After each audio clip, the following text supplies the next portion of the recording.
అందరికీ నమస్కారం. ఈ వీడియోలో బుద్ధ పౌర్ణమి ఎప్పుడు, బుద్ధ పౌర్ణమి వేళ చేయవలసినటువంటి పనులు ఏవో తెలుసుకుందాం.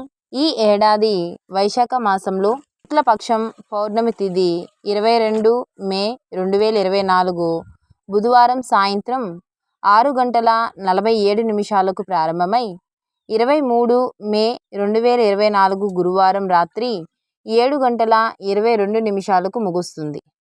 పంచాంగం ప్రకారం ఉదయం తిథిని పరిగణలోకి తీసుకుంటారు కాబట్టి మే 23వ తేదీ గురువారం నాడు వైశాఖ పౌర్ణమిని జరుపుకుంటారు. పూజా సమయం చూసుకున్నట్లయితే ఉదయం 10:35 నుంచి మధ్యాహ్నం 12:18 వరకు. చంద్రోదయ సమయం రాత్రి 7:12 బుద్ధ పూర్ణమి వేళ చేయవలసినటువంటి పనులు. బుద్ధ పూర్ణమి వేళ పచ్చి పాలలో పంచదార, బియ్యం కలిపి చంద్రుడికి అర్ఘ్యం సమర్పించాలి. ఈ సమయంలో ఓం స్త్రం స్త్రం సహా చంద్రాంసే నమః అనే మంత్రాన్ని జపించాలి.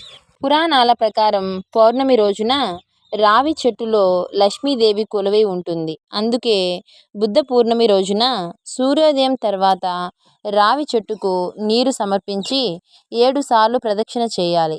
ఇది ఆర్థిక సంక్షోభాన్ని దూరం చేస్తుంది. అలాగే కనకదార స్తోత్రం కూడా పఠించాలి. మరిన్ని ఇన్ఫర్మేటివ్ వీడియోస్ కోసం మా ఛానల్ని స్కిప్ చేయకుండా చివరి దాకా చూసి లైక్ చేయండి, షేర్ చేయండి, సబ్స్క్రైబ్ చేయండి. Thank you for watching.